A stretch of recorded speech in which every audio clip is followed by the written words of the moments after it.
Hey, how's it going? This is Sherrod with Oakhurst Legal Group, along with attorney Pryde of Sherrod Sports Visas. And today we're talking about some unfortunate things that can happen out there when you're trying to interview for your visa to get stamped on your passport. Something just came up. Pryde, what happened? Well, we have this client who went to the consular office and scheduled for an interview, just like they regularly would do. And upon attending this interview, the consular officer said everything looks good, all his paperwork looks good.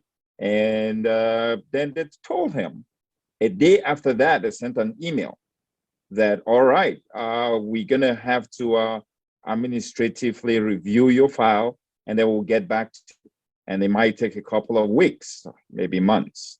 And so the client got back to me frustrated and angry. And what do we do? He wants us to appeal that. Is there a way for us to push through with that? Is there a way for us to make the process go a whole lot faster and try to speed up the administrative review process? Right. Now, empathy. We definitely understand the frustration of being stuck in a country while trying to get your visa stamped. But, you know, we also have to be important to recognize where the frustration should be pointed. You know, Correct. We do lots of consular processing every month, and we send the same things. It's your consular officer that will be different. You know, Correct. Correct. And unfortunately, administrative processing is something where there's no statutory timeline, and also there's no way to appeal that. You know, Pryde, have you seen any consular issues be appealed?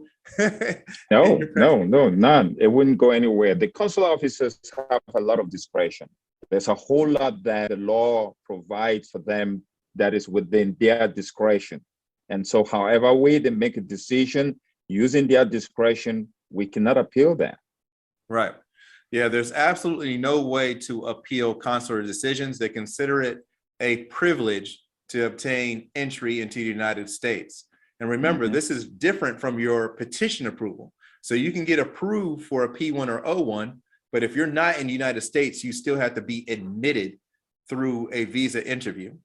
And now, while there's nothing that can be done to appeal it, there is one thing we can do that a lot of times helps push it over the edge, and that's called a congressional inquiry.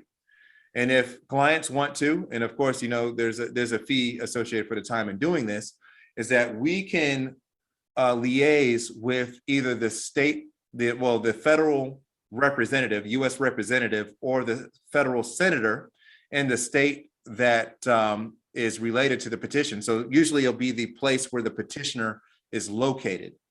That'll be Correct. where we determine what congressional office would be more appropriate for it.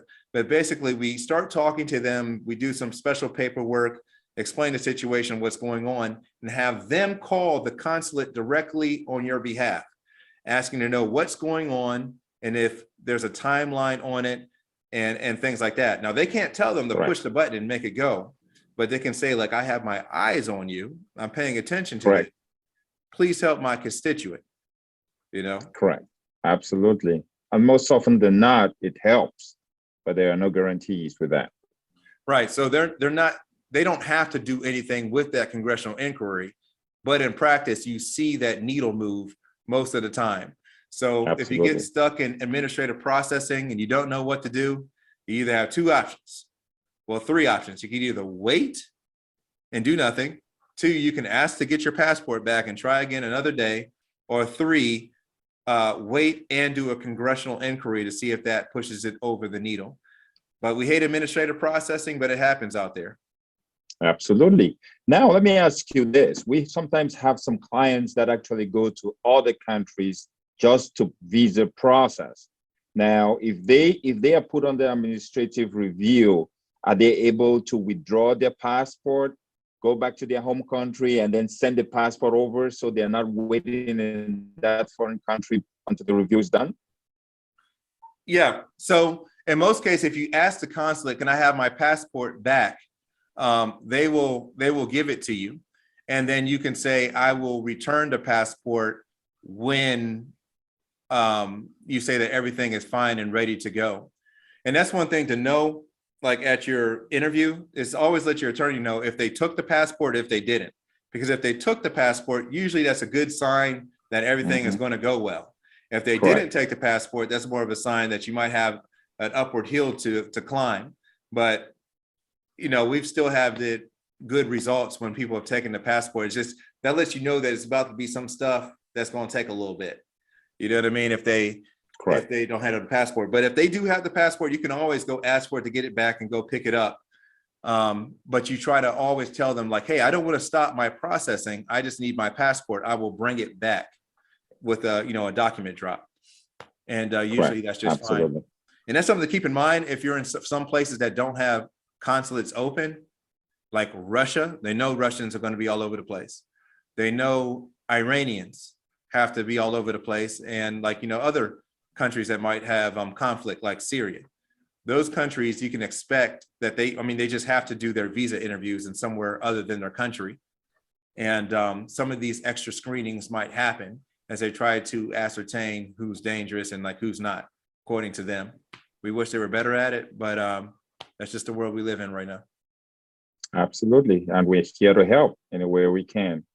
Any way we can. If you have a problem, don't hesitate, as always, to give us a call or give us an email. Somebody will get right back to you. Have a great day. Thank you.